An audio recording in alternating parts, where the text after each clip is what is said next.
ਸੋਰਠ ਮਹਿਲਾ ਤੀਜਾ। ਭਗਤ ਖਜ਼ਾਨਾ ਭਗਤਨ ਕਉ ਦੀਆ, ਨਾਉ ਹਰ ਧਨ ਸਚ ਸੋਏ।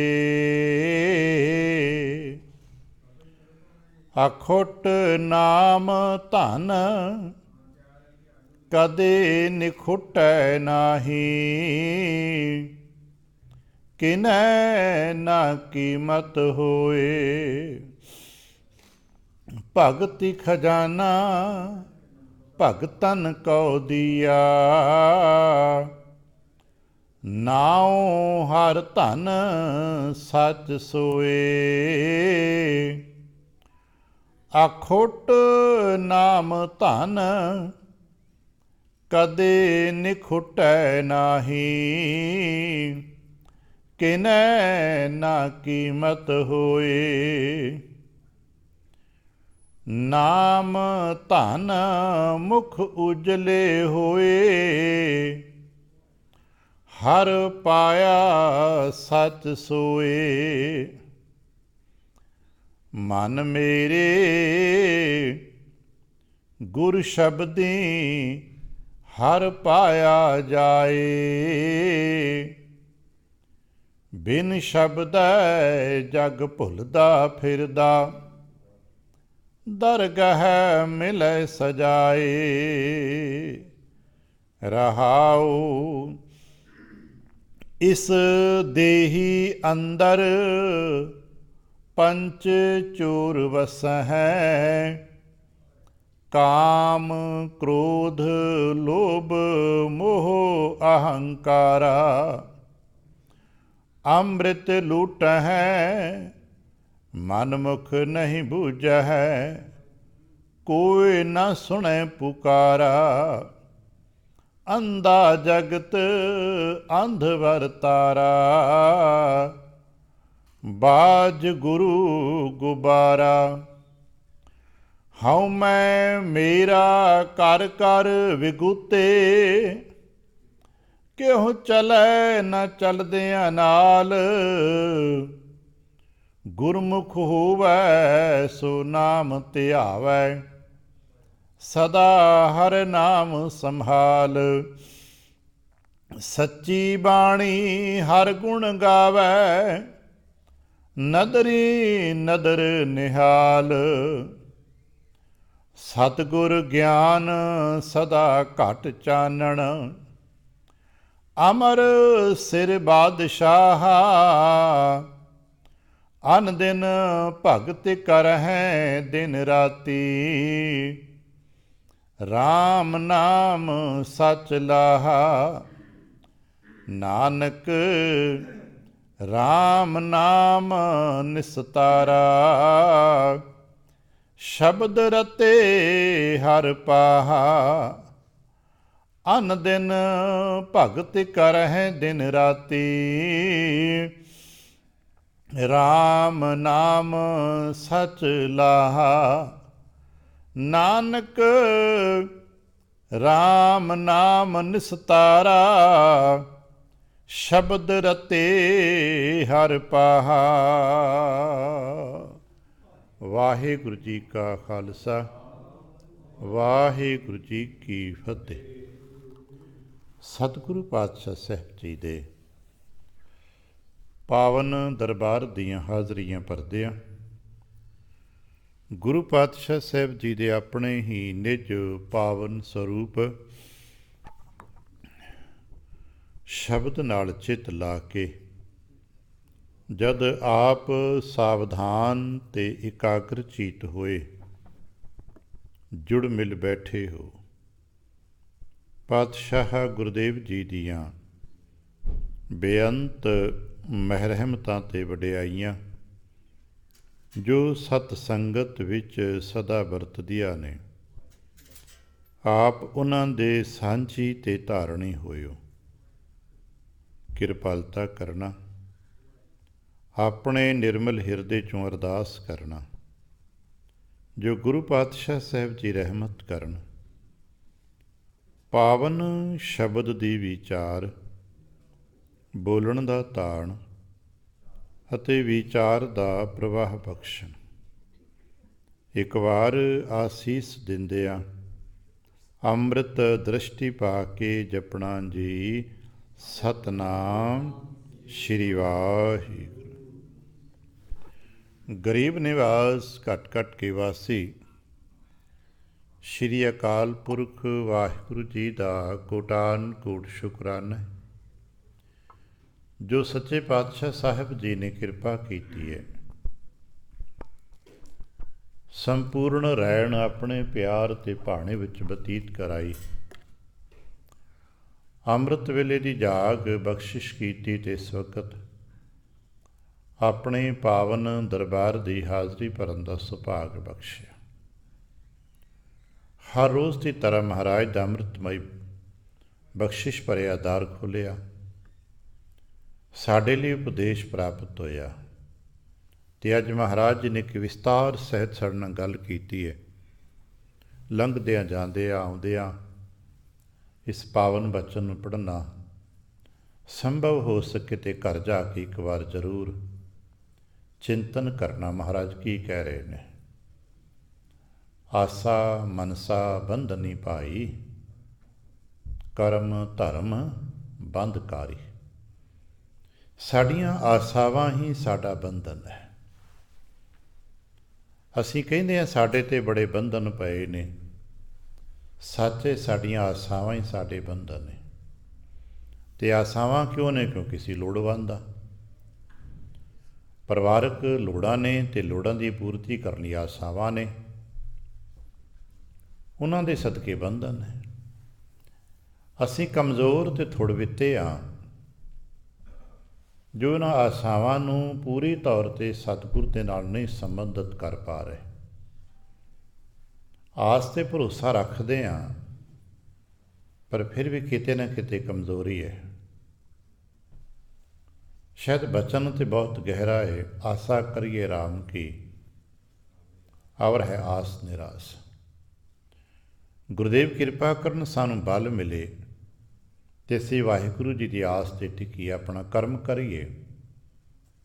ਅਸੀਂ ਧਰਮ ਦੇ ਨਾਂ 'ਤੇ ਕਰਮ ਕਰਦੇ ਹਾਂ, ਉਹ ਬੰਧਨ ਹੋ ਜਾਂਦਾ ਹੈ। ਕਿਉਂਕਿ ਕਰਮ ਜਿਹੜਾ ਹੈ ਨਾ, ਧਰਮ ਨਹੀਂ ਗਾ। ਅਤੇ ਧਰਮ ਕੋਈ ਕਰਮ ਨਹੀਂ ਹੁੰਦੇ। ਧਰਮ ਇੱਕ ਡਿਊਟੀ ਹੈ, ਧਰਮ ਇੱਕ ਫਰਜ਼ ਹੈ, ਧਾਰਮਿਕ ਸਿਸਟਮ ਹੈ, ਧਾਰਮਿਕ ਨਿਯਮ ਹੈ, ਧਾਰਮਿਕ ਕਾਨੂੰਨ ਹੈ, ਧਾਰਮਿਕ ਵਿਵਹਾਰ ਹੈ, ਧਾਰਮਿਕ ਬਹੁਤ ਖੁੱਲ੍ਹਾ ਮੰਡਲ ਪ੍ਰੇਮ ਅਤੇ ਗਿਆਨ ਦਾ ਮੁਕਾਮ ਹੈ। ਪਰ ਸਾਡੇ ਲੋਕ ਕੋਈ ਕਰਮ ਕਰਕੇ ਕਹਿੰਦੇ ਅਸੀਂ ਧਰਮ ਕਰ ਲਿਆ। ਅਸੀਂ ਕਹਿੰਦੇ ਕਿ ਬਸ ਧਰਮ ਕਰੋ, ਇਹ ਧਰਮ ਕਰ ਲਿਆ। ਪਰ ਇਹ ਤਾਂ ਜੋ ਤੁਸੀਂ ਧਰਮ ਦੇ ਨਾਂ 'ਤੇ ਕਰਮ ਕਰਦੇ ਤਾਂ ਬੰਧਨ ਬਣ ਜਾਂਦਾ ਹੈ। ਔਰ ਕਿਤੇ ਥੋੜ੍ਹਾ ਜਿਹਾ ਦਿਖਾਵੇ ਵਿੱਚ ਆ ਜਾਏ ਅਤੇ ਜੰਮ ਲੁੱਟ ਲੈਂਦਾ ਹੈ। ਇਹ ਵੀ ਬਚਨ ਪੜ੍ਹੇ ਨਾ, ਕਰਮ ਧਰਮ ਪਾਖੰਡ ਜੋ ਦੀਸੈ, ਤਿਨ ਜਮਜਾ ਗਾਟੀ ਲੂਟੈ। ਫਿਰ ਕੀ ਕਰੀਏ? ਮਹਾਰਾਜ ਬੜੇ ਪਿਆਰ ਨਾਲ ਕਹਿਣਗੇ, ਭਾਈ ਉਸ ਸੱਚੇ ਸਾਹਿਬ ਦੀ ਓਟ ਲੈ ਕੇ ਰਿਹਾ ਕਰੀਏ। ਨਹੀਂ ਤੇ ਸੰਸਾਰ ਸਾਰਾ ਆਪਣੇ ਸਮੇਂ ਨੂੰ, ਆਪਣੇ ਆਪ ਨੂੰ ਪੁੰਨਾਂ ਅਤੇ ਪਾਪਾਂ ਵਿੱਚ ਜਾਇਆ ਕਰਕੇ ਬਹਿ ਕੇ ਰਹਿ ਗਿਆ। ਆਹ ਕਰਮ ਪੁੰਨ ਹੈ, ਆਹ ਕਰਮ ਪਾਪ ਹੈ, ਆ ਅਸੀਂ ਇੱਦਾਂ ਹੀ ਕਰੀ ਜਾਂਦੇ ਨਾ। ਅਤੇ ਗੁਰੂ ਨਾਨਕ ਦੀ ਦ੍ਰਿਸ਼ਟੀ ਵਿੱਚ ਪੁੰਨ ਅਤੇ ਪਾਪ ਕਹਾਵਤਾਂ ਨੇ।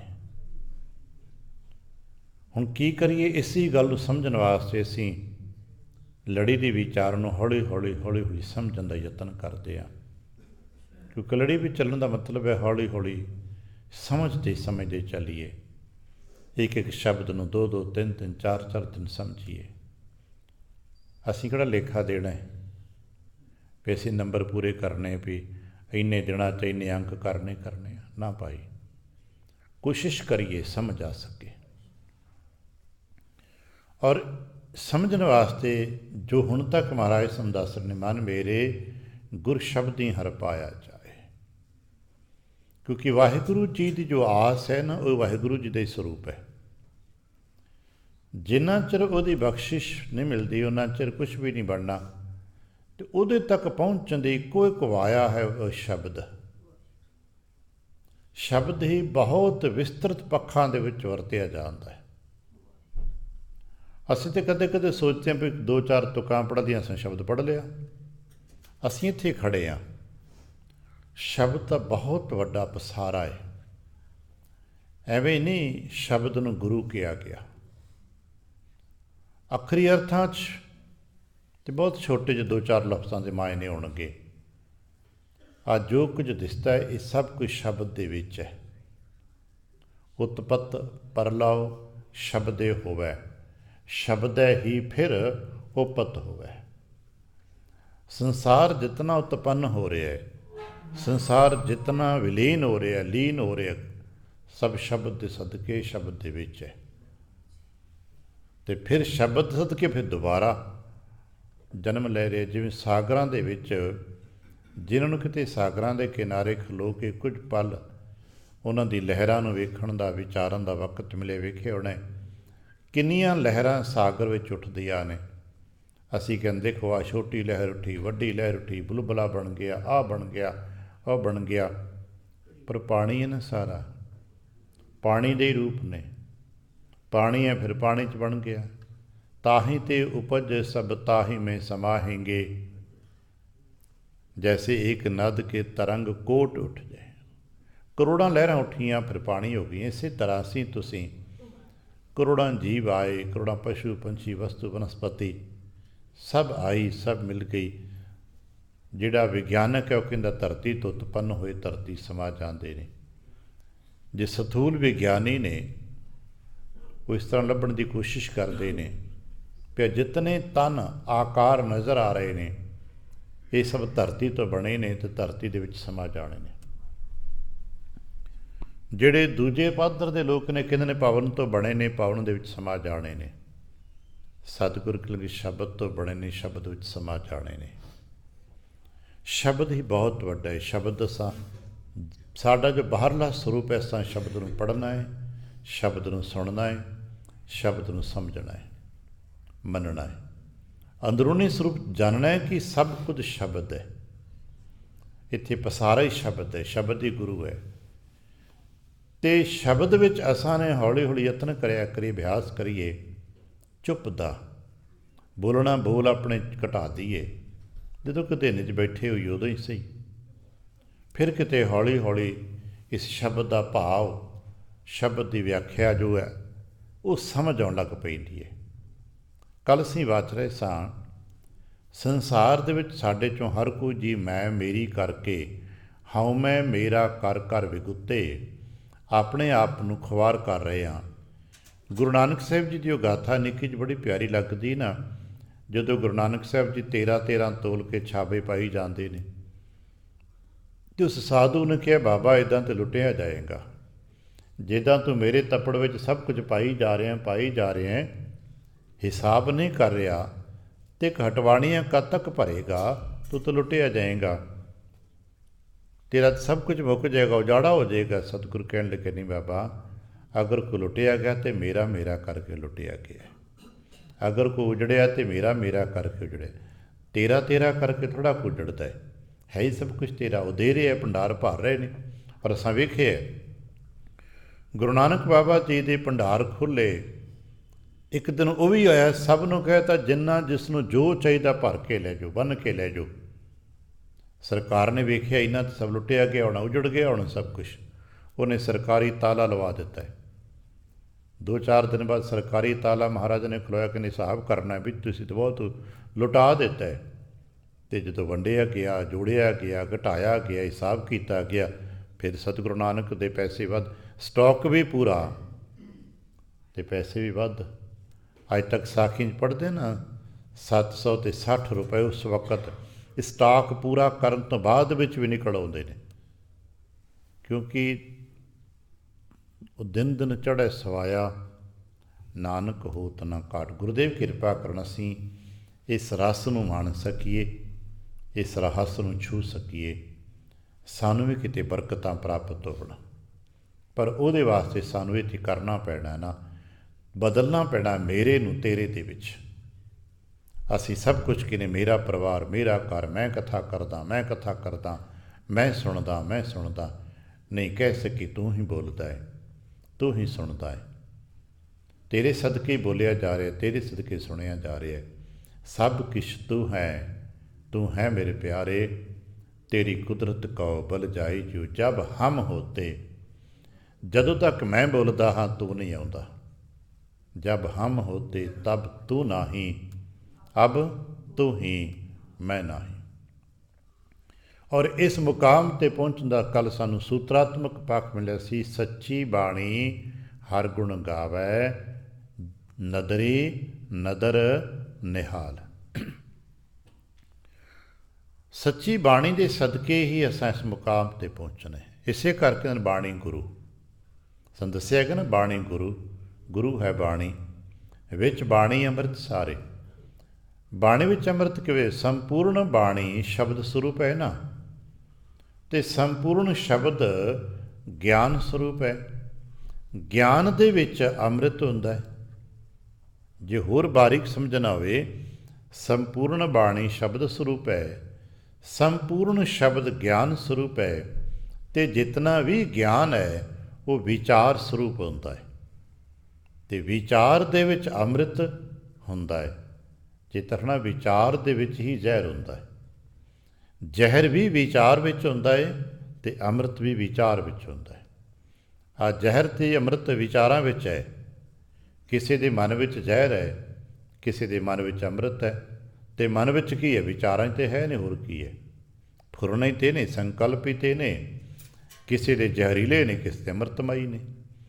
ਇਸ ਕਰਕੇ ਬਾਣੀ 'ਚੋਂ ਅੰਮ੍ਰਿਤ ਪ੍ਰਾਪਤ ਕਰਨਾ ਹੈ, ਅਤੇ ਬਾਣੀ 'ਚੋਂ ਸ਼ਬਦ ਨੂੰ, ਸ਼ਬਦ 'ਚੋਂ ਗਿਆਨ ਨੂੰ, ਗਿਆਨ 'ਚੋਂ ਵਿਚਾਰ ਨੂੰ, ਅਤੇ ਉਹ ਵਿਚਾਰ ਹੀ ਸਾਡੇ ਅੰਦਰ ਨੂੰ ਸ਼ੁੱਧ ਕਰਦਾ ਹੈ। ਵਿਚਾਰ ਮਾਰੈ ਤਰੈ ਤਾਰੈ ਉਲਟ ਜੋੜਨੇ ਆਵੇ। ਇਸ ਕਰਕੇ ਭਾਈ ਬਾਣੀ ਨੂੰ ਅੱਖਰੀ ਅਰਥਾਂ ਤੱਕ ਹੀ ਸੀਮਿਤ ਨਾ ਰੱਖੀਏ, ਬਾਣੀ ਨੂੰ ਵਿਚਾਰ ਤੱਕ ਲੈ ਕੇ ਜਾਈਏ, ਅਤੇ ਉਹ ਗਿਆਨ ਦੇ ਸਦਕੇ ਹੁੰਦਾ ਹੈ। ਇਸੇ ਕਰਕੇ ਕਹਿਣਗੇ ਸੱਚੀ ਬਾਣੀ ਹਰ ਗੁਣ ਗਾਵੇ। ਜਿਹੜਾ ਸੱਚੀ ਬਾਣੀ ਨੂੰ ਗਾਉਣ ਲੱਗ ਪੈਂਦੇ, ਅਤੇ ਸ਼ਾਇਦ ਸਾਨੂੰ ਸਮਝ ਆ ਜਾਏ, ਜਦੋਂ ਅਸੀਂ ਬਾਣੀ ਪੜ੍ਹਦੇ ਹਾਂ ਆਪਣਾ ਜਾਤੀ ਤਜਰਬਾ ਕਦੇ ਕਰਕੇ ਦੇਖਣਾ। ਆਰੰਭਕ ਦੌਰ ਵਿੱਚ ਵਿਅਕਤੀ ਬਾਣੀ ਪੜ੍ਹਦਾ ਹੈ ਬੜੀ ਤੇਜ਼ੀ ਨਾਲ, ਰਫਤਾਰ ਨਾਲ, ਇੰਨੇ ਮਿੰਟਾਂ 'ਚ ਕਰ ਦਿਆਂਗਾ। ਹੌਲੀ ਹੌਲੀ ਜਦੋਂ ਬਾਣੀ ਦੀ ਸਮਝ ਆਉਣ ਲੱਗ ਪੈਂਦੀ ਹੈ, ਅਤੇ ਇਹਦੀ ਰਫਤਾਰ ਘਟਦੀ ਜੇ। ਆ ਜਿਹੜੇ ਪ੍ਰਬੁੱਧਤਾ 'ਚ ਬੈਠੇ ਹੋ, ਆਪ ਨੂੰ ਸਭ ਨੂੰ ਅਭਿਆਸ ਹੋਏਗਾ। ਆਰੰਭਕ ਦੌਰ 'ਚ ਅਸੀਂ ਬੜੀ ਤੇਜ਼ੀ 'ਚ ਬਾਣੀ ਪੜ੍ਹਦੇ ਹਾਂ, ਇੰਨੇ ਮਿੰਟਾਂ ਸੁਖਮਨੀ ਸਾਹਿਬ ਕਰ ਦਿਆਂਗੇ, ਇੰਨੇ ਮਿੰਟਾਂ ਜਪਜੀ ਸਾਹਿਬ ਕਰ ਦਿਆਂਗੇ। ਬਚਪਨ 'ਚ ਕੰਪੀਟੀਸ਼ਨ ਹੁੰਦੇ ਨੇ ਟਾਈਮ ਦੇ, ਅੱਖਰੀ ਮਾਤਰਾ, ਸ਼ੁੱਧਤਾ ਦੇ। ਹੌਲੀ ਹੌਲੀ ਵਿਚਾਰ ਹੁੰਦਾ ਕਿ ਲੱਗੇ ਨਹੀਂ ਸਮਝ ਕੇ ਪੜ੍ਹਿਆ ਕਰੋ। ਫਿਰ ਦੂਜਾ ਦੌਰ ਹੁੰਦਾ ਨਾ, ਕਹਿੰਦੇ ਨਹੀਂ ਸਮਝ ਕੇ ਪੜ੍ਹਿਓ, ਸਮਾਂ ਵੱਧ ਘੱਟ ਲੱਗ ਜੇ ਕੋਈ ਗੱਲ ਨਹੀਂ। ਹੌਲੀ ਹੌਲੀ ਜੋ ਸਾਡੇ 'ਚੋਂ ਕੋਈ ਤੀਜੇ ਮੁਕਾਮ 'ਤੇ ਪਹੁੰਚਦਾ ਹੈ, ਕਹਿੰਦਾ ਗਾ ਨਹੀਂ ਸਮੇਂ ਦੀ ਗੱਲ ਨਾ ਕਰਿਆ ਕਰੋ, ਬਾਣੀ ਪ੍ਰੇਮ ਨਾਲ ਪੜ੍ਹਿਆ ਕਰੋ। ਸਮਝ ਕੇ ਤਾਂ ਪੜ੍ਹਨੀ ਹੈ, ਪਰ ਪ੍ਰੇਮ ਨਾਲ ਵੀ ਪੜ੍ਹਿਆ ਕਰੋ। ਜਦੋਂ ਸਮਝ ਅਤੇ ਪ੍ਰੇਮ, ਜਿਹਨੂੰ ਅਸੀਂ ਗਿਆਨ ਪਦਾਰਥ ਅਤੇ ਪ੍ਰੇਮ ਪਦਾਰਥ ਇਕੱਠਾ ਕਰ ਦੇਨੇ ਆ ਨਾ, ਫਿਰ ਅੰਦਰ ਇੱਕ ਲੈ ਪੈਦਾ ਹੋ ਜਾਂਦੀ ਹੈ। ਸਾਡੇ ਕੀਰਤਨੀ ਆਪ ਨੂੰ ਪਤਾ ਹੈ ਨਾ, ਜਦੋਂ ਸੁਰ ਅਤੇ ਤਾਲ ਮਿਲ ਜੇ ਅਤੇ ਲੈ ਬਣਦੀ ਹੈ, ਉਸ ਤੋਂ ਬਿਨਾਂ ਨਹੀਂ। ਮੰਨ ਲਿਆ ਦੋ ਜਣੇ ਬੈਠੇ ਨੇ, ਇੱਕ ਤਬਲਾ ਵਜਾਉਂਦਾ, ਇੱਕ ਵਾਜਾ ਵਜਾਉਂਦਾ, ਇੱਕ ਕੁਛ ਹੋਰ ਵਜਾ ਰਿਹਾ, ਦੂਜਾ ਕੁਛ ਹੋਰ ਵਜਾ ਰਿਹਾ। ਸਾਨੂੰ ਤਾਂ ਨਹੀਂ ਪਤਾ ਲੱਗਦਾ, ਸਾਨੂੰ ਤਾਂ ਲੱਗਦਾ ਕਿ ਵਾਜਾ ਹੀ ਵੱਜਦਾ ਹੈ, ਅਤੇ ਉਹ ਸਾਨੂੰ ਤਬਲਾ ਹੀ ਖੜਕਦਾ ਲੱਗਦਾ, ਪਰ ਉਹਨਾਂ ਨੂੰ ਪਤਾ ਹੁੰਦਾ ਇਹ ਕੀ ਵਜਾ ਰਿਹਾ। ਅਤੇ ਜੋਆਂ ਦਾ ਪੱਖ ਅਲੱਗ ਅਲੱਗ ਹੋਵੇ ਅਤੇ ਕੋਈ ਲਹਿ ਥੋੜ੍ਹਾ ਬਣਦੀ ਹੈ, ਕਿਉਂਕਿ ਉਹ ਸੁਰ ਕੋਈ ਹੋਰ ਵਜਾਉਂਦਾ ਹੈ, ਕੋਈ ਤਾਲ ਹੋਰ ਵਜਾਉਂਦਾ। ਸੁਰ ਅਤੇ ਤਾਲ ਜਦੋਂ ਇੱਕ ਪਾਸੇ ਜੁੜ ਜਾਂਦੇ ਨੇ, ਇੱਕ ਪਾਸੇ ਨੂੰ ਪ੍ਰਵਾਹਿਤ ਹੁੰਦੀਆਂ ਨੇ, ਅਤੇ ਫਿਰ ਲੈ ਬਣਦੀ ਹੈ। ਇਸੇ ਤਰ੍ਹਾਂ ਜਦੋਂ ਸਮਝ ਅਤੇ ਪ੍ਰੇਮ ਇਕੱਠਾ ਹੁੰਦਾ ਹੈ, ਫਿਰ ਸਾਡਾ ਇੱਕ ਆਪਣਾ ਤਰੰਨੁਮ ਬਣਦਾ ਹੈ, ਇੱਕ ਆਪਣੇ ਸਾਡੇ ਅੰਦਰ ਲੈ ਪੈਦਾ ਹੁੰਦੀ ਹੈ। ਉਹ ਲੈ ਹੋ ਸਕਦਾ ਹੈ ਰਾਗ ਵਿਦਿਆ ਦੀ ਲੈ ਵਿੱਚ ਨਾ ਆਵੇ, ਸੰਭਵ ਹੈ, ਪਰ ਜਦੋਂ ਉਸ ਲੈ ਵਿੱਚ ਕੋਈ ਪਾਠ ਕਰੇਗਾ ਨਾ, ਅਤੇ ਫਿਰ ਆਨੰਦ ਬਹੁਤ ਹੋਏਗਾ। ਕਦੇ ਕਦੇ ਆਪ ਦੀ ਵੇਖਦੇ ਹੋਗੇ ਕੋਈ ਪਾਠੀ ਪਾਠ ਕਰਦਾ ਹੁੰਦਾ ਅਤੇ ਚਿੱਤ ਕਰਦਾ ਬਸ ਸੁਣਦੇ ਰਹੀਏ, ਕਿਉਂਕਿ ਉਹਦੇ ਕੋਲ ਪ੍ਰੇਮ ਵੀ ਹੁੰਦਾ ਅਤੇ ਉਹਦੇ ਕੋਲ ਸਮਝ ਵੀ ਹੁੰਦੀ ਹੈ। ਨਹੀਂ ਤਾਂ ਬਹੁਤ ਸਾਰੇ ਖਿਮਾ ਕਰਨਾ, ਆਪ ਵੀ ਪਾਠ ਕਰਦੇ ਹੋ, ਪਾਠੀ ਵੀ ਪਾਠ ਕਰਦੇ ਨੇ, ਬੜੇ ਸ਼ੁੱਧ ਮਾਤਰਾ ਹੁੰਦੀਆਂ ਨੇ, ਪਰ ਰਸ ਨਹੀਂ ਹੁੰਦਾ। ਮਾਤਰਾਵਾਂ ਸ਼ੁੱਧ ਹੁੰਦੀਆਂ ਨੇ, ਕਈਆਂ ਦੇ ਬੋਲ ਬੜੇ ਗੰਭੀਰ ਹੁੰਦੇ ਨੇ, ਉੱਚਾ ਕੂਕ ਕੂਕ ਬੋਲਦੇ, ਲੱਗਦਾ ਆਮ ਆਦਮੀ ਕਹਿੰਦਾ ਲੈ ਫਲਾਣੇ ਪਾਠੀ ਦੀ ਬੜੀ ਆਵਾਜ਼ ਹੈ, पर श्रोता कहता रास्ते कोई नहीं। याद रखना, आवाज़ उच्ची होना कोई विद्वता का या तकड़े होने का मायना नहीं है। आवाज़ मध्यम भी होवे, आवाज़ मिठी नीवी भी होवे, पर च समझ होवे, उच प्रेम होवे, तो फिर श्रोता टिकदा। गुरुदेव किरपा करन सानू ये घट्टो घट्ट दो चीज़ां ते मिलन, बाणी का बोध, बाणी की समझ मिले तो बाणी के प्रति प्रेम हो जाए, तो फिर साढ़े अंदर एक तरन्नुम पैदा होएगा, फिर साढ़े अंदर एक रस पैदा होता है। तो महाराज कहले कि जिन्होंने फिर बाणी पढ़द्या रस मिलता है, फिर उन्होंने महाराज की किरपा होती है। तो उन्होंने मिलता की है जी, कह लगे नदरी नदर निहाल। उन्होंने नदरी नदर करता, जिवें जदों कोई चंगी तरह पढ़ता है सुनता तो फिर ध्यान उत्ते टिक जाता ना। आज जिन्होंने अध्यापक खेते काम किया, एजुकेशन सैक्टर च बतौर टीचर सेवावां निभाई, उन्होंने पता है उन्होंने सामने 30-40 बच्चे बैठे होंगे ने, उन्होंने पता होंदा बच्चा किहड़ा किस तरह पढ़ता, किहड़ा की करता। लगभग अध्यापक नूं सारे बच्चों के बारे जानकारी होंदी है। उहदे च यह भी पता होंदा किहड़ा बच्चा बड़े प्रेम नाल पढ़ता है, भाव नाल पढ़ता है, तो उस बच्चे के प्रति टीचर के अंदर सुते सिद्ध एक सॉफ्ट कॉर्नर बन जाता है, सुते सिद्ध के प्रति संवेदना बन जाती है। फिर चाहन लग पैंदा कि यही फस्ट आवे। और जिहड़े अध्यापक खिते च काम करते हैं, पता है जिसनों अध्यापक चाहन लग पैंदा ना कि यही बच्चा जमात च फस्ट आना चाहिए, फिर वही फस्ट आउंदा है, क्योंकि उहदी बच्चे की मेहनत ते अध्यापक का सीस आशीर्वाद दोनों इकट्ठे हो जाते हैं, फिर वो बच्चा कामयाब हो जाता है। इस तरह असीं भी कोशिश करिए अपना प्रेम, अपना बोध गुरबाणी प्रति पा दईए, ताकि साडा भी गुरु कहे आ मेरा सिख फस्ट आ जाए, आ मेरा सिख कामयाब हो जाए, आ मेरा सिख सिजे। इनू तो नदरी की नदर कहिंदे ने। किरपा करे जिन्हों असीं कदे दर्शन समझने की कोशिश करते होने आ। मान लो आप जितने जी इत्थे बैठे आ, श्री गुरु ग्रंथ साहिब जी के आले दुआले ही है ना, आप गुरु के आले दुआले ही हाँ। असीं सारे भावें कोई नेड़े तो भावें कोई दूरों गुरु साहब नूं देखना चाह रहे हैं, असीं देखते हाँ, मनते हैं सानूं बरकतां मिलदियां ने, पर कल्पना करना गुरु भी किसी को देखते होणगे ना। इन्ने सिख बच्चों विचों गुरु किस नूं देख रहे हैं, तो चेतना जिसनों गुरु देखणगे वो निहाल हो जाएगा। बाकियों को ज्ञान प्राप्त होएगा, बाकी समझ मिलेगी, चंगा लगेगा, ठीक है प्रसाद मिल गया, कथा कर ली, 4 पैसे मिल गए, कीर्तन कर लिया, किसी कथा सुन ली, तुकां दी समझ आ गई। पर जिसनों गुरु ने देख लिया, जिसने गुरु ते नज़र पाती, गुरु ने अपने, वो निहाल हो जाएगा। इसे करके निहाल पदवी बहुत घट गुरसिखां नूं मिली है। बाबा बुढ़ा साहब जी बाबत सुझने कि बाबा बुढ़ा जी महाराज ने कहा, जो जे बालक रूप आए सन मिलन, तो महाराज ने कहा सी निहाल। उन्होंने महाराज ने बख्शिश पहले दिन ही कहता सी, बच्चा निहाल हो गया तू ते सारी उम्र 125 साल का समा बाबा बुढ़ा साहब ने शरीर हंडाया, आनंद विच हंडाया। पातशाह दशमेश साहब जी की नज़र प्राप्त हुई, निहंग खां की बेटी बीबी मुमताज़ नूं 125 साल की उम्र इसने भी गुजारी है, निहाल अवस्था ते गुजारी है। महाराज अज के नदरी नदर निहाल। फिर असीं कित्थे पहुँचीए, साडे कोल अल्टीमेट होर की बचदा है। महाराज अगे गल दस, सतगुर ज्ञान सदा घट चारण। जिहड़े निहाल हो जाते ने उन्हां नूं की मिलता है। मां कहता भी गुरसिखा तो निहाल हो गया, दुनियावी तौर पर देखांगे सिरपाव मिल गया। प्राचीनता ते सिरपाव हर एक नूं थोड़ा मिल जाता सी। अज तुसीं सद के अपणिआं नूं रुपए दई जाने, तू भी आ जा भाई, तू भी आ जा, तू भी आ जा। पर उदों किते मशक्कत कीती गुरसिख ने होवे ते गुरुदेव की खुशी प्राप्त होवे, तद गुरुदेव किते सिरपाव देंदे। जिन्हां साखियां नूं समझ के पढ़िया आपनूं पता होवेगा, साल भर बाबा अमरदास पानी ढोंदे ते किते साल बाद जाके सिरपाव मिलता, सिरपाव मिलता, नज़र निहाल मिलते।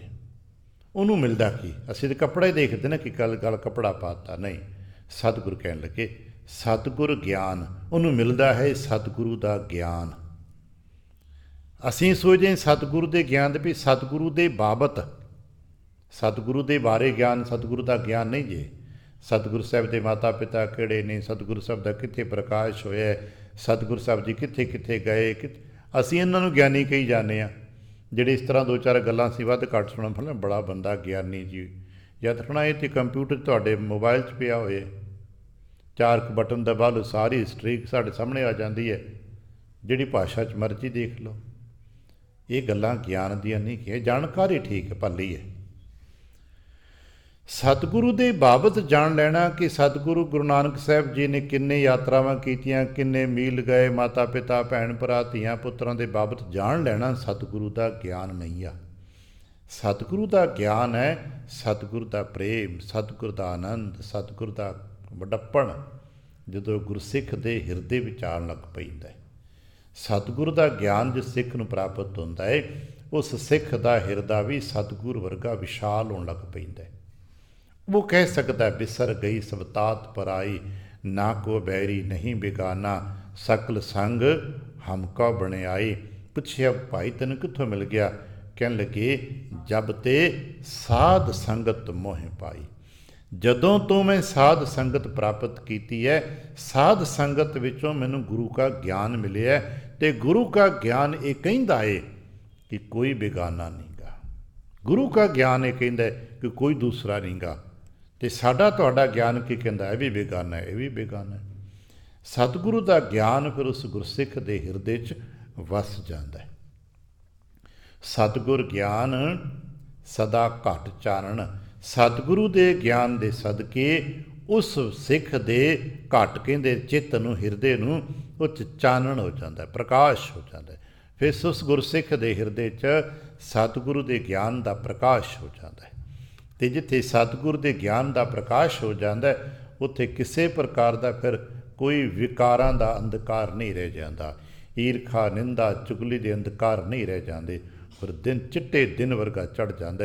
ਔਰ ਉਸੇ ਪ੍ਰਕਾਸ਼ ਦੇ ਬਾਬਤ ਆਪਾਂ ਰੋਜ਼ ਸਵੇਰੇ ਵਡੇਰਿਆਂ ਤੋਂ ਸੁਣਦੇ ਆ, ਜੇ 100 ਚੰਦਾ ਉਗਵੈ ਸੂਰਜ ਚੜ੍ਹੇ ਹਜ਼ਾਰ, ਇਹ ਤੇ ਚਾਨਣ ਹੁੰਦੇ ਆ ਗੁਰਬਿਨ ਘੋਰੇ ਅੰਧਾਰ। ਇਹ ਗੁਰੂ ਕਾ ਗਿਆਨ ਜਦੋਂ ਪ੍ਰਗਟ ਹੁੰਦਾ ਹੈ, ਫਿਰ ਸਭ ਬਿਲਕੁਲ ਸਪਸ਼ਟ ਹੋ ਜਾਂਦਾ ਹੈ।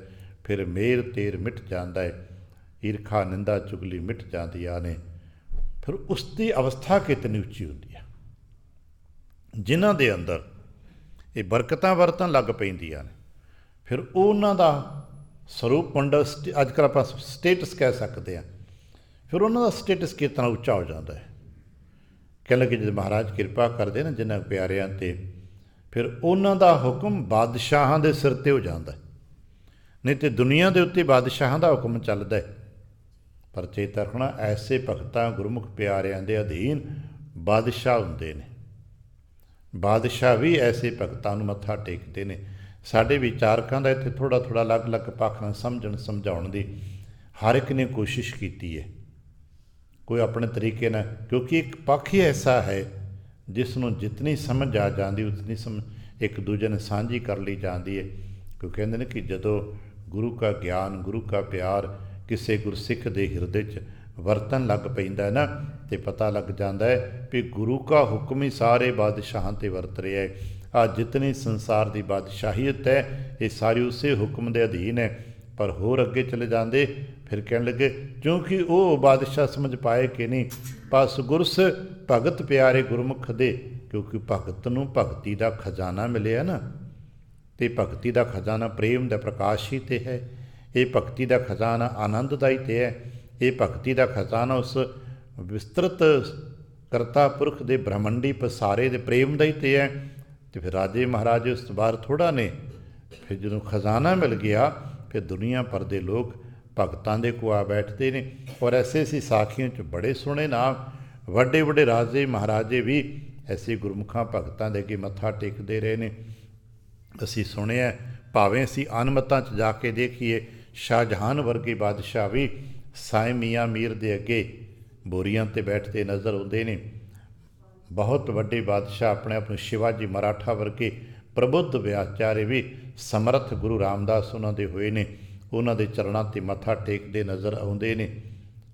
ਇੱਥੇ ਵੇਖਿਆ ਨਾ, ਮਹਾਰਾਜਾ ਰਣਜੀਤ ਸਿੰਘ ਵੀ ਗੁਰਮੁਖਾਂ ਗੁਰਸਿੱਖਾਂ ਭਗਤਾਂ ਦੇ ਪਿਆਰੇ ਮੱਥਾ ਟੇਕਦੇ ਨਜ਼ਰ ਆਉਂਦੇ ਨੇ। ਆਪਾਂ ਨੂੰ ਪਤਾ ਜਦ ਅੰਮ੍ਰਿਤਸਰ ਸਾਹਿਬ ਕਿਤੇ ਮਹਾਰਾਜਾ ਹੁੰਦੇ, ਜਿਤਨਾ ਸਮਾਂ ਅੰਮ੍ਰਿਤਸਰ ਸਾਹਿਬ ਮਹਾਰਾਜਾ ਰਹਿੰਦੇ ਉਹਨਾਂ ਸਮਾਂ ਪਲੰਗ 'ਤੇ ਨਾ ਸੌਂਦੇ, ਭੋਏ 'ਤੇ ਆਸਣ ਰੱਖਦੇ। ਕਹਿਣਗੇ ਨਹੀਂ ਇਹ ਗੁਰੂ ਕੀ ਨਗਰੀ ਹੈ, ਇਹ ਤਾਂ ਇੱਥੋਂ ਦੇ ਚਰਨ ਥੋੜ੍ਹੀ ਪਵਿੱਤਰ ਹੈ। ਯਾਦ ਰੱਖਣਾ ਜਿਸ ਦੇ ਅੰਦਰ ਵੀ ਗੁਰੂ ਕੀ ਕਲਾ ਵਰਤੀ ਹੈ ਉਹ ਬਹੁਤ ਉੱਚਾ ਉੱਠ ਜਾਂਦਾ ਹੈ। ਅਮਰ ਸਿਰ ਬਾਦਸ਼ਾਹਾਂ, ਉਹਨਾਂ ਦਾ ਹੁਕਮ ਤੇ ਬਾਦਸ਼ਾਹਾਂ ਦੇ ਸਿਰ 'ਤੇ ਵੀ ਵਰਤ ਜਾਂਦਾ ਹੈ। ਉਹਨਾਂ ਦੇ ਬਚਨਾਂ ਨੂੰ, ਉਹਨਾਂ ਦੇ ਬੋਲਾਂ ਨੂੰ ਤੇ ਬਾਦਸ਼ਾਹ ਵੀ ਨਹੀਂ ਮੁੜ ਸਕਦੇ। ਔਰ ਇਹੀ ਤੇ ਸੰਸਾਰੀ ਤੇ ਭਗਤਾਂ ਦਾ ਫਰਕ ਹੈ। ਇੱਕ ਪੱਖ ਹੁੰਦਾ ਹੈ ਕਿ ਭਗਤ ਤੇ ਸੰਸਾਰੀ ਉਂਝ ਇਕੱਠੇ ਨਹੀਂ ਰਹਿੰਦੇ ਕਿਉਂਕਿ ਉਹਨਾਂ ਦਾ ਬਣਤਰ ਬਦਲਾਅ ਹੋ ਜਾਂਦਾ ਹੈ, ਅਤੇ ਇੱਕ ਪੱਖ ਇਹ ਹੈ ਕਿ ਉਹਨਾਂ ਦਾ ਫਰਕ ਇੰਨਾ ਉੱਚਾ ਉੱਠ ਜਾਂਦਾ ਹੈ ਕਿ ਸੰਸਾਰ ਦਾ ਬਾਦਸ਼ਾਹੀ ਸੀਮਾਵਾਂ ਦੇ ਵਿੱਚ, ਹੱਦਾਂ ਦੇ ਵਿੱਚ ਬੱਝਾ ਹੁੰਦਾ ਹੈ ਅਤੇ ਭਗਤ ਸੀਮਾਵਾਂ ਅਤੇ ਹੱਦਾਂ ਤੋਂ ਮੁੱਕ ਜਾਂਦਾ ਹੈ। ਆਪਾਂ ਇੱਕ ਗੱਲ ਕਈ ਵਾਰ ਸੁਣੀ ਪੜ੍ਹੀ ਨਾ ਕਿ ਦੋ ਇਕੱਠੇ ਵਿਦਿਆਰਥੀ ਕਦੇ ਵਿਦਿਆ ਅਧਿਐਨ ਕਰਦੇ ਰਹੇ, ਸਮਾਂ ਆਇਆ ਇੱਕ ਆਪਣੇ ਗੁਰੂ ਕੀ ਸਿੱਖਿਆ ਦੇ ਸਦਕੇ ਭਗਤ ਬਣ ਗਿਆ, ਇੱਕ ਆਪਣੇ ਪਿਤਾ ਦੇ ਰਾਜ ਦੇ ਸਦਕੇ ਰਾਜਾ ਬਣ ਗਿਆ। ਬਹੁਤ ਲੰਮੇਰੇ ਸਮੇਂ ਬਾਅਦ ਫਿਰ ਇੱਕ ਸ਼ਹਿਰ 'ਚ ਇਕੱਠੇ ਹੋ ਗਏ, ਇੱਕ ਦੂਜੇ ਦੇ ਬਾਰੇ ਪਤਾ ਲੱਗ ਗਿਆ। ਪਰ ਜਦੋਂ ਭਗਤ ਨੇ ਬਾਜ਼ਾਰ 'ਚੋਂ ਲੰਘਣਾ, ਬਾਜ਼ਾਰ ਦੇ ਲੋਕਾਂ ਨੇ ਫੁੱਲ ਵਰਖਾ ਕਰਨੀ, ਦੁਕਾਨਾਂ ਸੁੰਨੀਆਂ ਛੱਡ ਕੇ ਲੋਕਾਂ ਨੇ ਮੱਥਾ ਟੇਕਣ ਆ ਜਾਣਾ। ਪਰ ਜਦੋਂ ਰਾਜੇ ਨੇ ਲੰਘਣਾ, ਲੋਕਾਂ ਦੁਕਾਨਾਂ ਬੰਦ ਕਰ ਦੇਣੀਆਂ, ਸੜਕਾਂ ਖਾਲੀ ਹੋ ਜਾਣੀਆਂ, ਕੋਣਿਆਂ 'ਤੇ ਖਲੋ ਖਲੋ ਕੇ ਲੋਕਾਂ ਨਮਸਕਾਰਾਂ ਕਰਨੀਆਂ। ਰਾਜੇ ਨੂੰ ਪਤਾ ਲੱਗਾ ਵੀ ਜਦੋਂ ਉਹ ਸਾਧੂ ਲੰਘਦਾ ਅਤੇ ਬਾਜ਼ਾਰ ਸਾਰਾ ਟੁੱਟ ਕੇ ਪੈਂਦਾ ਮੱਥਾ ਟੇਕਣ, ਫਿਰ ਨਹੀਂ ਕੋਈ ਪਰਵਾਹ ਕਰਦਾ ਮੇਰੀ ਦੁਕਾਨ ਖੁੱਲ੍ਹੀ ਰਹੇਗੀ ਕਿ ਸਾਮਾਨ ਕਿੱਥੇ ਪਿਆ ਰਹਿ ਗਿਆ। ਇੱਕ ਦਿਨ ਉਸ ਨੂੰ ਸੱਦਿਆ, ਆਪਣੇ ਮਹਿਲ 'ਚ ਬੁਲਾਇਆ, ਆਪਣੇ ਵਰਗੇ ਕੱਪੜੇ ਪਾ ਕੇ, ਆਪਣੇ ਵਰਗਾ ਆਸਣ ਦਿੱਤਾ, ਭੋਜਨ ਪ੍ਰਸ਼ਾਦਾ ਸਾਰਾ ਦਿਨ ਦਾ ਇੰਤਜ਼ਾਮ ਕੀਤਾ। ਸ਼ਾਮ ਨੂੰ ਕਹਿਣ ਲੱਗਾ, ਦੇਖ ਭਾਈ ਬਚਪਨ ਵੀ ਆਪਣਾ ਇਕੱਠਾ ਗੁਜ਼ਰਿਆ, ਹੁਣ ਠੀਕ ਹੈ ਤੂੰ ਆਪਣੇ ਗੁਰੂ ਕੀ ਸਿੱਖਿਆ ਸਦਕੇ ਸਾਧੂ ਤੱਤ ਤੂੰ ਪ੍ਰਾਪਤ ਕਰ ਲਿਆ ਅਤੇ ਮੈਂ ਰਾਜੇ ਦਾ ਪੁੱਤਰ ਹੋਣ ਦੇ ਨਾਤੇ ਰਾਜ ਤੱਤ ਨੂੰ ਪ੍ਰਾਪਤ ਕੀਤੇ, ਪਰ ਮੇਰੇ ਅਤੇ ਤੇਰੇ 'ਚ ਫਰਕ ਕੀ ਹੈ? ਤੂੰ ਲੰਘਦਾ ਅਤੇ ਲੋਕ ਜੁਹਾਰਾਂ ਕਰਦੇ ਨੇ, ਮੈਂ ਲੰਘਦਾ ਅਤੇ ਬਾਜ਼ਾਰ ਸੁੰਨਾ ਹੋ ਜਾਂਦਾ, ਜਦ ਕਿ ਮੈਂ ਰਾਜਾ ਹੈ ਇਹਨਾਂ ਦਾ, ਇਹ ਮੇਰੀ ਰਈਅਤ ਹੈ, ਪਰ ਮੇਰੇ ਤੇਰੇ 'ਚ ਫਰਕ ਕੀ ਹੈ? ਉਹ ਸਾਧੂ ਕਹਿਣ ਲੱਗਾ, ਕੋਈ ਨਹੀਂ ਸਵੇਰੇ ਦੱਸਾਂਗੇ। ਰਾਤ ਪਰ ਇੱਕੋ ਜਿਹਾ ਖਾਣਾ, ਇੱਕੋ ਆਸਨ, ਮੰਜਾ ਬਿਸਤਰਾ ਸਭ ਕੁਛ। ਸਵੇਰੇ ਉੱਠੇ, ਕਹਿਣ ਲੱਗੇ ਹੁਣ ਤੇ ਦੱਸ ਦੇ। ਕਹਿਣ ਲੱਗੇ ਚੱਲ ਬਾਹਰ ਚੱਲੀਏ। ਬਾਹਰ ਚਲੇ ਗਏ, ਕਹਿਣ ਲੱਗੇ ਹੁਣ ਤੇ ਦੱਸ ਮੇਰਾ ਤੇ ਤੇਰਾ ਫਰਕ ਕੀ ਹੈ?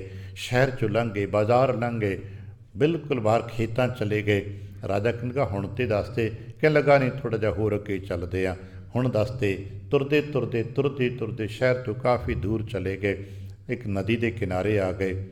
ਰਾਜਾ ਕਹਿੰਦਾ ਹੁਣ ਤੇ ਦੱਸ। ਕਹਿਣ ਲੱਗੇ ਨਹੀਂ ਆਹ ਨਦੀ ਪਾਰ ਕਰਦੇ ਹਾਂ, ਪਰਲੇ ਪਾਰ ਬਹੁਤ ਸੋਹਣੀ ਹਰਿਆਵਲ ਹੈ, ਉੱਥੇ ਬਹਿ ਕੇ ਗੱਲ ਕਰਦੇ ਹਾਂ।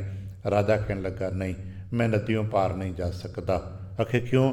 ਕਹਿਣ ਲੱਗੇ ਨਦੀ ਪਾਰ ਦੂਜੇ ਰਾਜੇ ਦੀ ਹੱਦ ਹੈ ਅਤੇ ਸਾਡੀ ਸੁਲ੍ਹਾ ਇੱਥੇ ਹੋਈ ਹੈ ਕਿ ਨਦੀ ਦਾ ਇਸ ਪਾਸੇ ਮੇਰਾ ਅਤੇ ਨਦੀ ਦਾ ਉਸ ਪਾਸੇ ਉਹਦਾ। ਜੇ ਮੈਂ ਇੱਦਾਂ ਚਲਾ ਗਿਆ ਤਾਂ ਮੈਨੂੰ ਕੈਦੀ ਬਣਾ ਲਏਗਾ, ਮੈਨੂੰ ਪਾਰ ਜਾਣ ਵਾਸਤੇ ਰਾਜ ਆਗਿਆ ਲੈਣੀ ਪਏਗੀ, ਸਿਸਟਮ ਦੇ ਮੁਤਾਬਕ ਪਹਿਲਾਂ ਸੁਨੇਹਾ ਭੇਜਣਾ ਪਏਗਾ, ਉਹ ਆਗਿਆ ਦੇਵੇਗਾ ਫਿਰ ਜਾ ਪਾਵਾਂਗਾ, ਇੱਦਾਂ ਨਹੀਂ ਜਾ ਸਕਦਾ।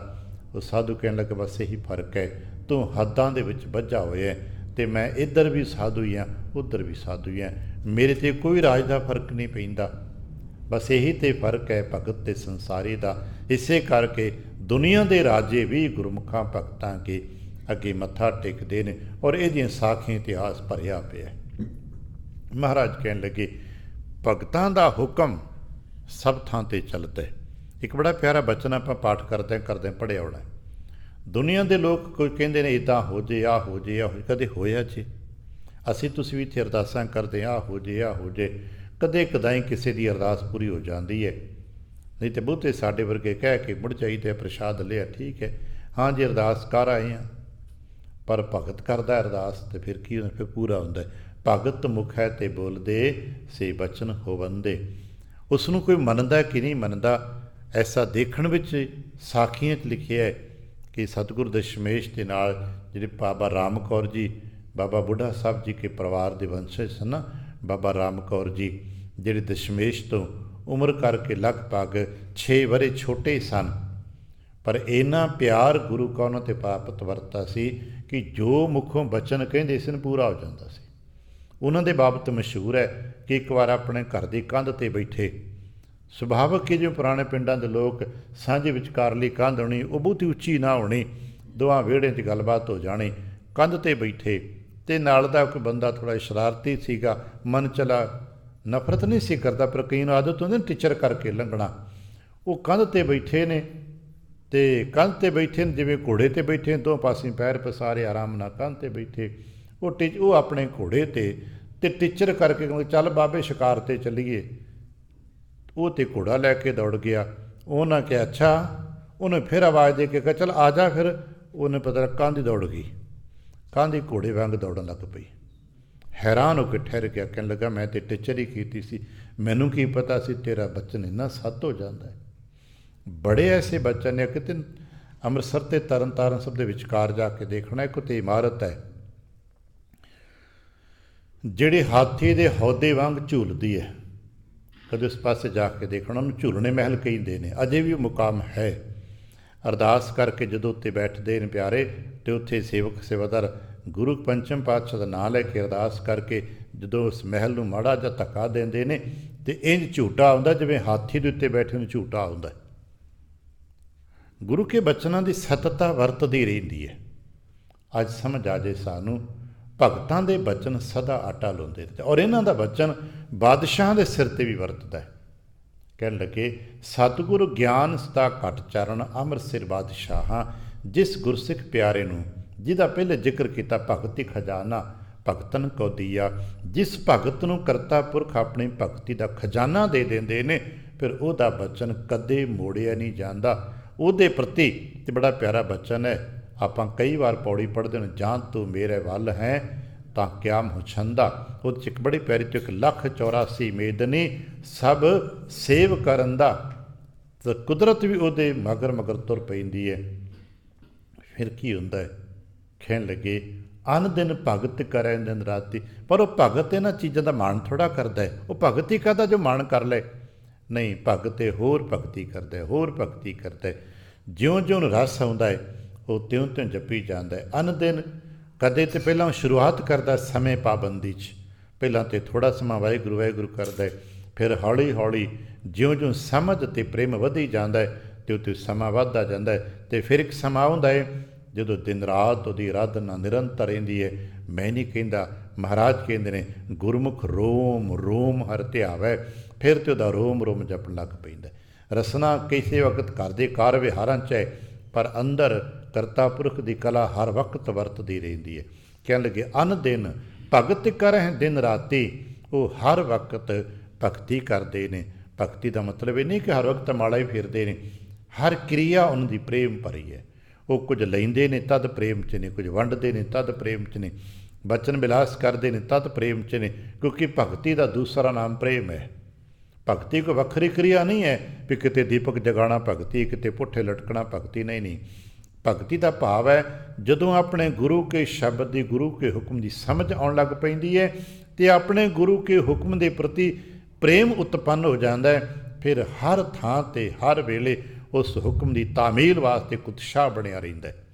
ਅਸੀਂ ਤੁਸੀਂ ਵੇਖਦੇ ਹਾਂ ਆਪਣੇ ਆਪ ਨੂੰ ਕਿਤੇ ਦੇਖਣਾ, ਸਾਡੇ ਅੰਦਰ ਹਰ ਵਕਤ ਉਤਸ਼ਾਹ ਨਹੀਂ ਹੁੰਦਾ।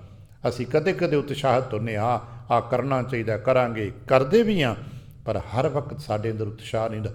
ਭਗਤ ਦੇ ਅੰਦਰ ਹਰ ਵਕਤ ਉਹ ਉਤਸ਼ਾਹ ਰਹਿੰਦਾ, ਉਹ ਹਰ ਵਕਤ ਉਭਾਰੀ ਰਹਿੰਦਾ, ਹਰ ਵਕਤ ਉਤਸ਼ਾਹਿਤ ਰਹਿੰਦਾ। ਅਤੇ ਨਤੀਜਾ ਕੀ ਰਹਿੰਦਾ? ਹਰ ਵਕਤ ਲਾਭ ਪ੍ਰਾਪਤ ਕਰਦਾ। ਉਹਨੂੰ ਹਰ ਵਕਤ ਫਾਇਦਾ। ਜਿਵੇਂ ਜਿੰਨੀ ਕੋਈ ਕਿਰਤ ਵੱਧ ਕਰੇਗਾ ਉਨਾ ਪੈਸਾ ਵੱਧ ਮਿਲੇਗਾ ਨਾ, ਜਿਤਨਾ ਸਮਾਂ ਬਹੁਤਾ ਲਾਓਗੇ ਉਤਨੀ ਕੀਮਤ ਬਹੁਤੀ ਮਿਲੇਗੀ। ਉਹ ਹਰ ਵਕਤ ਪ੍ਰੇਮ ਭਾਵ 'ਚ ਰਹਿੰਦਾ, ਹਰ ਵਕਤ ਭਗਤੀ ਭਾਵ 'ਚ ਰਹਿੰਦਾ, ਅਤੇ ਨਤੀਜਨ ਉਹਦਾ ਅੰਦਰ ਬਹੁਤੇ ਧਨ ਭਾਵਨਾ ਭਰਦਾ ਰਹਿੰਦਾ।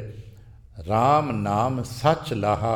ਵਾਹਿਗੁਰੂ ਜੀ ਦੇ ਨਾਮ, ਜੋ ਰਾਮ ਦਾ ਨਾਮ ਕਿਹਾ ਜਾਂਦਾ ਹੈ, ਉਹਦਾ ਸੱਚ ਦਾ ਲਾਹਾ ਪ੍ਰਾਪਤ ਹੁੰਦਾ ਹੈ। ਨਾਨਕ ਰਾਮ ਨਾਮ ਨਿਸਤਾਰਾ।